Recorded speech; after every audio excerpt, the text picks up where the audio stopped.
Welcome, Dr. David Klein of the Stages of Life Institute right there in Longwood, Florida, and I am hoping that at some point he will bring the clinic, the nutraceuticals, and maybe even the esthetician out this way. But for right now, it does make a great half-day trip. You drive into Orlando, you go to Longwood, you have a nice bite to eat. They got some great restaurants up there. And then at the end of this segment, Robin will give us directions to the Stages of Life. You're never going to feel more comfortable in any medical facility ever. They're very friendly people up there. But today we thought that as we're coming to the end of the year, we would talk about New Year's resolutions. And we all know the New Year's resolution.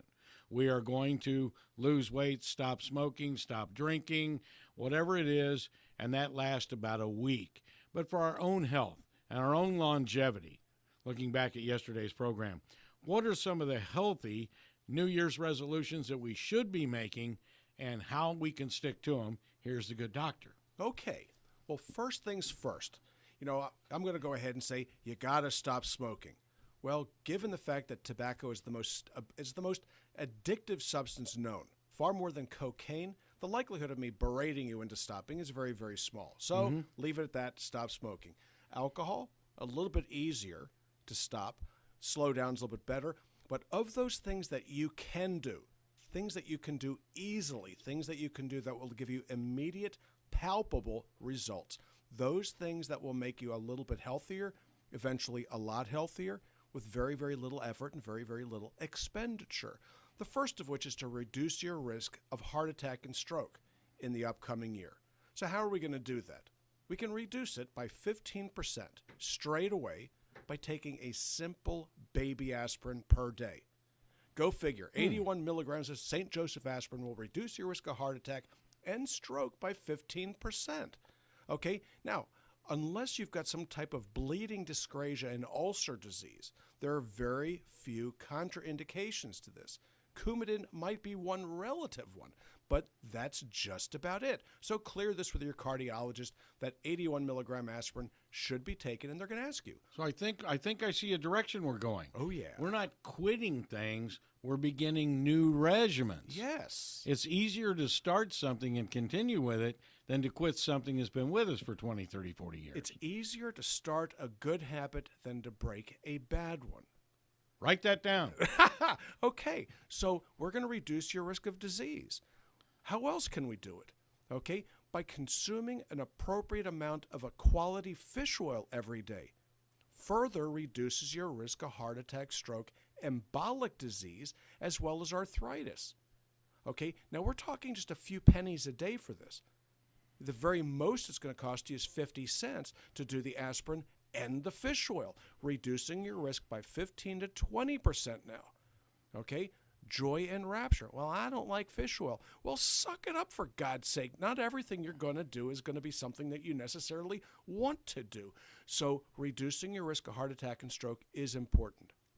Well, what are we going to do about reducing your risk of breast cancer? This is another tough one. Vitamin D3. How much D3 does it take to do this? Between 2,000 and 5,000 units per day at the princely sum of about 20 cents. Wow. Cuts it in half. Cuts your risk of MS by 40%. Okay, now we haven't reached $1 yet, have we? $1 a day. I have a question about D3, though. What's your question? Do we have to take something with D3 so it will actually absorb into our body? Good observation. There you go. That aforementioned fish oil. Now, why is that, Rob? Rob, you've been doing this with me a long time. Why do you remember? It has something to do with the lipid solubility of the vitamin D3. The fact is, vitamin D is not a vitamin. It's a hormone. It was never a vitamin. It never will be a vitamin. Okay? It is a steroidal hormone. It's a selective estrogen receptor blocker. So what's it going to do? Okay? For the teenage kids, it makes them less cranky. As you get older, it knocks out those hot flashes. But at the very least, what it's going to do is reduce your risk of breast, colon, pancreatic, testicular cancer by about 50% and MS by 40%. Very remarkable substance. So we've got to mix our D3 with our fish oil. Taken simultaneously. Heart and soul in the case of the store. The one we have. Okay, Yes, I call it heart and soul. heart, because that's what it's for. Soul, S-O-L-E, because it's kind of a reminder as to where it came. Okay, from which it came, more appropriately. The fact of the matter is that the small fish, sardines and anchovies, are the most cost-effective of all fish to derive your fish oil. Krill, not so much. Way too expensive. You have to take about 20 krill oil capsules to get enough of the DHA and EPA to make it work. So what else can we do in the year coming up to reduce our risks? One of which, another one's berberine. Now, what's berberine going to do? Now, berberine's a little bit more expensive. That's about 80 cents a day. It reduces your risk of diabetes. If you have diabetes, it lowers your blood sugar, lowers your insulin, and oddly enough, it reduces your weight. So berberine on a daily basis, it's mildly antiparasitic, it's mildly antimicrobial. The fact of the matter is it's an almost perfect supplement to take if you're taking the right berberine. There are half a dozen different berberines you can get. Only one works. You really better know your stuff on this. We keep a good one at the Stages of Life store. It's not the only place to get it, but it probably is the most practical. What else can we do to reduce your risks of disease state? After the age of 60 in men, after the age of 50 in women, you must take strontium citrate, because if you don't, you're going to develop issues with osteoporosis.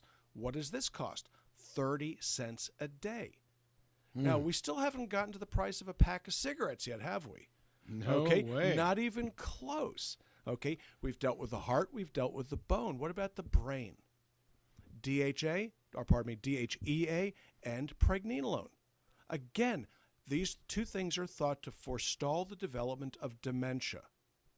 Okay, that's a real problem if you're out on the golf course and you can't remember what hole you're on, okay, let alone what direction or even what hand to hold a club in. Okay, so you can deal with your health on a proactive basis as a matter of policy and as a matter of discipline. And after all, diet is derived from the Greek root for discipline, not for denial. Now, what do we have to do with regards to what we eat? Okay, you are what you eat. Okay, now that's going to lead to a lot of different rabbit holes. But the fact of the matter is that when you eat carbohydrates, you're going to have issues with blood sugar and weight.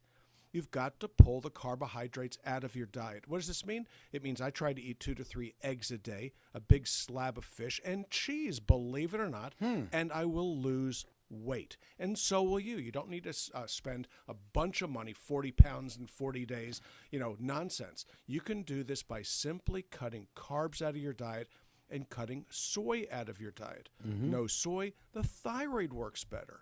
What else do we really want to do? We want to start getting off the poisons. Now, what are the poisons? What are the things that you might well be taking that are poisoning your system? And they're being given to you under good faith, actually, by your physician or your nurse practitioner or whomever you happen to be seeing for your health care these days, if you're lucky enough to have anybody do it at all. The things that take the acid away from your stomach are not particularly healthy. After 6 to 12 weeks, the chronic use of these stomach acid medications, PPIs and H2 blockers, will lead to B12 deficiency and magnesium deficiency. These two problems lead to other chronic disease states, which will eventually kill you. So guess what? That stomach ache, that burning in your stomach is best dealt with by weight loss and perhaps a prescription called sucralfate, which is like a $10 medicine. Stuff is dirt cheap, does not inhibit your body's ability to absorb B12 or magnesium, and eventually you'll lose the weight that you need to lose. What else? Okay, so we're taking things called statins for cholesterol. Oh, boy. Here we go. Okay, why is this necessarily a bad thing? Well, you've probably heard of testosterone. You've probably heard of progesterone. You might well have heard of estradiol, androstenedione, and cortisol. They all start as cholesterol. So cholesterol was not put here by accident. When your cholesterol level goes up, it means that the production of these adrenal steroidal hormones or testicular ovarian hormones, the production's diminished. What causes this? Usually a deficiency state elsewhere needs to be corrected, but by lowering the cholesterol even further, you're about guaranteed to put your testosterone into the tank, your estrogen into the tank, progesterone, cortisol, and you will be one of the walking dead. You're going to find yourself not being able to sleep in the middle of the night. You might go to bed okay, Maybe not, okay? But at 2 or 3 o'clock in the morning, you're going to wake up, have a difficult time getting back to sleep, and you too are walking dead because you have adrenal fatigue or adrenal failure. So as we get into the new year, what we need to do is to focus on those things that we can all afford to do. Not just the wealthy. My God, it really must be awful to not be able to afford $100 a month on your health. But there are people out there that might have a difficult time doing that. Perhaps Sure. if they ate fewer McDonald's burgers, they could probably take better care of themselves. But that's a lifestyle choice. All right, thank you so much, Dr. Klein, Stages of Life. And Robin, I promised at the beginning of the segment we would give them all the contact information they need.